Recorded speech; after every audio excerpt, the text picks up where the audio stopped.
हर हर महादेव, घर घर महादेव। मैं ज्योतिष आचार्य पंडित विनोद कुमार दुबे। आप देख रहे हैं आपका अपना ही YouTube भविष्य फल चैनल। आज का विषय हम लेते हैं जो समाज में बहुत कुछ चल रहा है, प्रेम प्रसंग। प्रेम किया है, प्रेम करिए, प्रेम करते रहेंगे, कोई रोक नहीं सकता। जैसे कानून, धर्म, माता पिता कोई भी बात नहीं रोक सके, किसी के कहने पर आप नहीं रुके, तो फिर बात यहाँ सही होती है कि प्यार किया नहीं जाता, हो जाता है। यानी कुछ घटनाएं ऐसी होती हैं जो घटित होने वाली होती हैं, जिन पर किसी का अंकुश कदापि नहीं होता।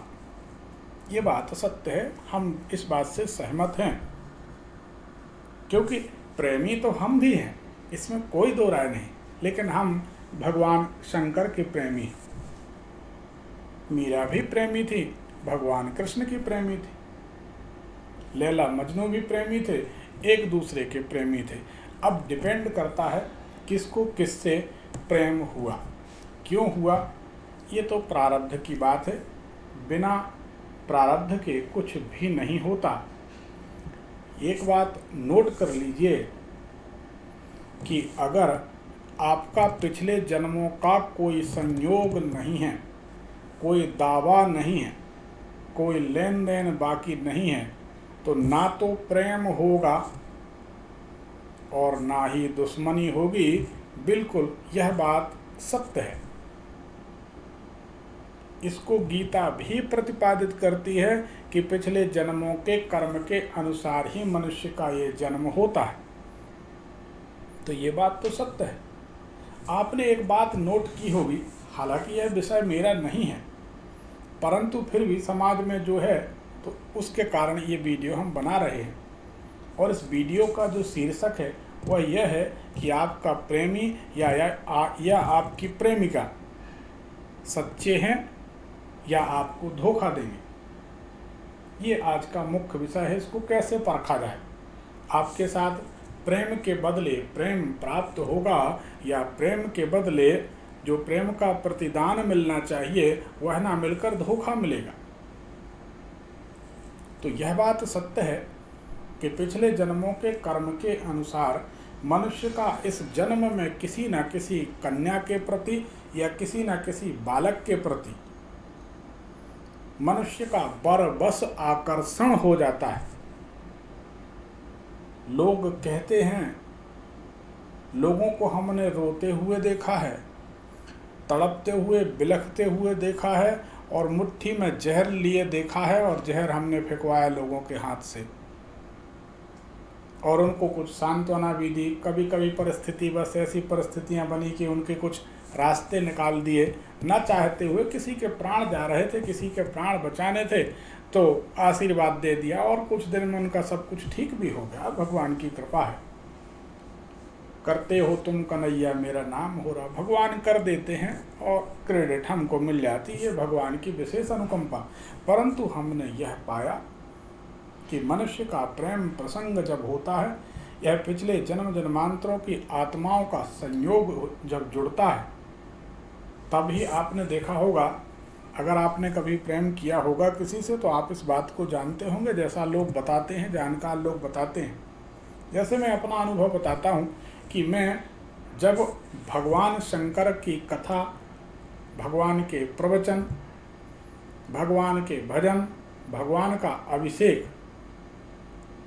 जब चल रहा होता है, 24-24 घंटे हमको ना पानी की आवश्यकता होती है, ना भोजन की आवश्यकता, ना नींद की आवश्यकता। और 24 के बाद 25वें घंटे में भी हमारे शिष्य लोग बोलते, गुरुजी एक अभिषेक और हो जाए। हम कहते बिल्कुल। वो कहते आपको एनर्जी आती कहाँ से? हमने कहा भी हमें भी नहीं मालूम, देने वाले भगवान हैं।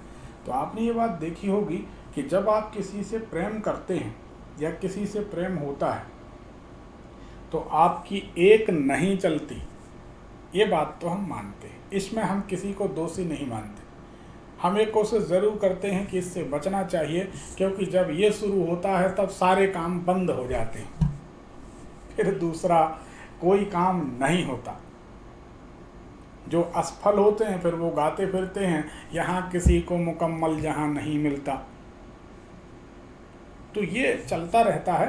अब विषय ये है कि हम ये मानते हैं कि हाँ, ये बात सच है कि किसी से प्रेम होना ये स्वाभाविक बात है, ये प्रकृति का भी कुछ कारण है, योगदान है इसमें, और पिछले जन्म जन्मांतरों के कर्मों का खेल। हम इसको एक छोटे से एग्जाम्पल से देते हैं, भागवत का उदाहरण।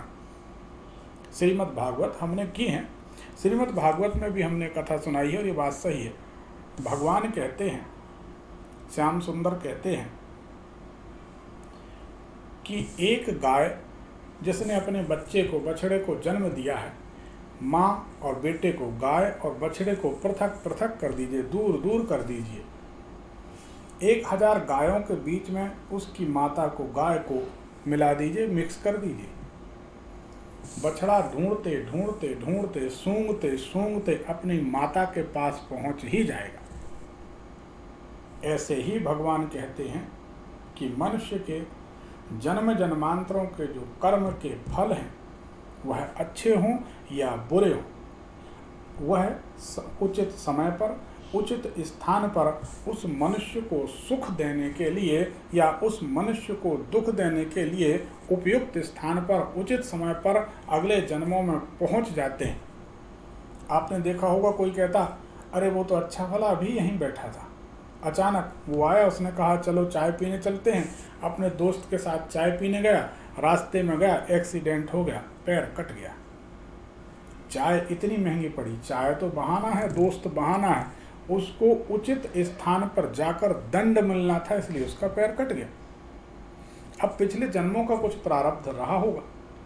अच्छा एक बात बताइए, अगर पिछले जन्मों के कर्म का फल या प्रारब्ध नहीं होता तो पैदा होने वाला बच्चा तत्काल किसी भयंकर बीमारी से ग्रसित हो जाता है, ऐसा क्यों? इस जन्म में तो जो बच्चा माँ के गर्भ से अभी पैदा हुआ है, गर्भ मोक्ष हुआ और उसके बाद वो बीमारियों में, ऑक्सीजन और फलाना और दुनिया भर की झंझटों में पड़ गया, उस बच्चे ने ऐसा कौन सा अपराध कर दिया इस जन्म में जिसकी वह सजा भोग रहा है? इसका मतलब है पुराना कुछ ना कुछ लेन देन चुकाया जाता है। ऐसे ही प्रेम है, ऐसे ही कष्ट है, ऐसे ही सुख है। पिछले जन्म के कर्म मनुष्य को सुख दुख देने के लिए उचित समय पर बराबर उस व्यक्ति को ढूंढ लेते हैं। अब बात करते हैं कि क्या आपका प्रेम सच्चा है भी या आप धोखे में? अगर आप धोखे में हैं तो अभी सजग हो जाइए, और अगर आपका प्रेम सच्चा है तो फिर प्रसन्न रहिए और आगे बढ़िए। इसकी जांच कैसे की जाए? अगर आपकी कुंडली में चौथे घर में राहु का संबंध है, चौथे घर से प्रेमी या प्रेमिका देखा जाता है। दुनिया की ज्योतिष की बात मैं नहीं करता, मैं अपने अनुभव की बात करता हूँ, और मैं पहले ही कह चुका हूँ, बात कहूँ अनुभव की, मैं अपने अनुभव की बात करता हूँ। चौथे घर का स्वामी अगर कहीं से भी राहु या केतु से जुड़ा है तो उस मनुष्य को कदम दर कदम धोखा मिलेंगे, कोई नहीं रोक सकता। ये पत्थर की लकीर है, आप इसको देख लीजिए। अगर आपको कदम कदम पर धोखे मिल रहे हैं, या आप किसी के लिए सिर काट कर भी रख दें, उसके बाद लोग कहें कि बाल चुभ रहे, क्या किया जा सकता है? जिसके लिए हमने अपना शीश काट कर भेंट कर दिया, वह कहता है बाल चुभ रहे। अब इसके आगे कुछ किया नहीं जा सकता, संभव नहीं। ऐसा यदि आपके साथ होता है तो आपकी कुंडली में चौथे घर का संबंध राहु से है। राहु चौथे घर में हो, या चौथे घर में बैठा हुआ ग्रह राहु के नक्षत्र में हो, राहु से दृष्ट हो, राहु की दृष्टि चौथे घर पर हो, या चतुर्थे चौथे घर का स्वामी राहु से किसी तरह नक्षत्र या दृष्टि या योग से, युति से जुड़ा हो, तो आपका प्रेम सच्चा नहीं हो सकता। आपका प्रेम सच्चा होगा। आपका प्रेम यानी जिससे आपको प्रेम का प्रतिदान मिल रहा है, वह आपका प्रेमी या प्रेमिका धोखा देगा, सावधान रहिए। क्योंकि जब हम हजारों कुंडलियां देखते हैं, अध्ययन करते हैं, उसके बाद ही हम उस विषय पर चर्चा करते हैं। तो इसीलिए मैंने कहा बात कहूँ अनुभव की। चौथे घर का और राहु केतु का संबंध आपके लिए जीवन में दुख प्रदान करता है। ऐसा कुछ यदि आपकी कुंडली में है तो उसका विधिवत निदान करिए, आप स्वयं करिए। आपसे अच्छा कौन कर पाएगा, आपकी कुंडली है। जब आपसे नहीं होता तब आप किसी अन्य से कराइए। चाहें तो रात्रि 9 बजे हम रोजाना लाइव होने वाले हैं, कुछ दिन में शुरू करने वाले हैं। इसी भविष्य फल चैनल को सब्सक्राइब कर लीजिए, बेल आइकन दबा लीजिए, 9 बजे रात्रि लाइव में जुड़ जाइए। 1 मिनट के अंदर आपकी कुंडली को वेरीफाई कर देंगे, क्या आपके साथ ऐसा हो रहा है या नहीं, क्या ये सत्य है कि नहीं। आप कहेंगे सत्य है, आपकी कुंडली सत्य है। हम ऐसी ऐसी बातें बताते हैं जिसकी कल्पना आप नहीं कर सकते। हमारे इसी यूट्यूब चैनल में लाइव के स्ट्रीमिंग के सैकड़ों वीडियो पड़े हैं, आप उनको देख सकते हैं और उस तरीके से आपसे भी बात होगी। बस आपको जुड़ना है हमारे साथ। इस तरह के जानकारीपूर्ण वीडियो और भी देखना चाहते हैं तो हमारे चैनल से जुड़े रहिए। धन्यवाद। हर हर महादेव, घर घर महादेव।